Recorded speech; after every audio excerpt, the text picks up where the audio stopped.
Kasus dugaan ilegal akses akun nasabah PT Mirai Aset Sekuritas semakin meluas dengan total kerugian yang kini mencapai 200 miliar rupiah. Sebelumnya, kerugian yang dilaporkan pada awal kasus diperkirakan sekitar 71 miliar rupiah. Pengacara para korban, Alais Ferdinand mengatakan, pihaknya mendapat surat kuasa baru dari beberapa orang korban, sehingga total kerugian jika dihitung sampai sekarang sudah menyentuh angka 200 miliar rupiah. Alais mengatakan, Otoritas Jasa Keuangan, OJK, RI telah mengundang perwakilan korban untuk bertemu dengan pihak Mirai Aset dan perwakilan Bursa Efek Indonesia, BI, guna membahas kasus ini lebih lanjut. Pertemuan tersebut dijadwalkan pada Rabu besok, 10 Desember 2025, di Gedung OJK, Jakarta Pusat. Alais menyambut baik upaya OJK yang mencoba memfasilitasi agar kasus ini bisa lebih terang benderang. Ia berharap, pihak Mirai dapat menunjukkan sikap kooperatif dalam pertemuan tersebut. Ia menegaskan, bahwa kasus ini telah mendapat perhatian serius dari berbagai pihak, termasuk Dewan Perwakilan Rakyat, DPR.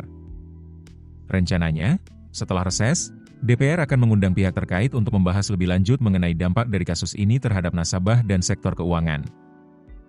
Alais juga membantah tuduhan pihak Mirai yang menyatakan bahwa kliennya membagikan PIN atau informasi akun mereka kepada pihak lain.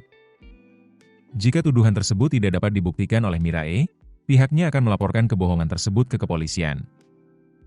Sementara itu, PT Mirai Aset Sekuritas Indonesia melalui keterangan resminya menyatakan bahwa mereka tengah melakukan investigasi bersama dengan OJK dan pihak-pihak terkait, termasuk Self-Regulatory Organizations, SRO, dan Pusat Pelaporan dan Analisis Transaksi Keuangan, PPATK.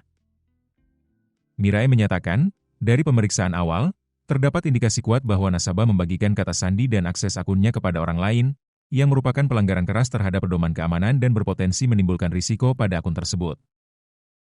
Mirai Aset menegaskan akan mengambil langkah hukum jika ditemukan bukti yang merugikan perusahaan tanpa dasar yang jelas.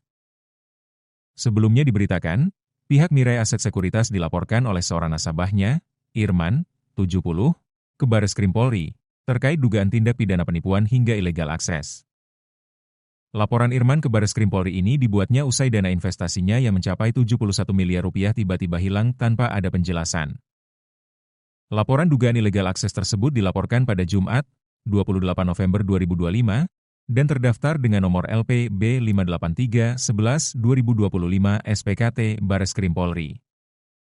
Laporan dibuat terkait dugaan tindak pidana penipuan dan atau ilegal akses dan atau transfer dana dan atau perlindungan konsumen dan atau tindak pidana pencucian uang, TPPU, sebagaimana dimaksud Pasal 45 Ayat 2, Jo Pasal 28 Ayat 1, Pasal 46 Jo Pasal 30, Pasal 48 Jo Pasal 32, Pasal 51 Ayat 1, Jo Pasal 35 Undang-Undang, UU, Nomor 1 Tahun 2024 tentang perubahan kedua atas UU Nomor 11 Tahun 2008 tentang informasi transaksi elektronik dan atau Pasal 82, Pasal 83 UU Nomor 3 Tahun 2011 tentang transfer dana dan atau Pasal 62 Ayat 1, Jo Pasal 8 Ayat 1, UU Nomor 8 Tahun 1999 tentang perlindungan konsumen dan atau Pasal 3, Pasal 5, Pasal 10 UU Nomor 8 Tahun 2010 tentang pencegahan dan pemberantasan TPPU.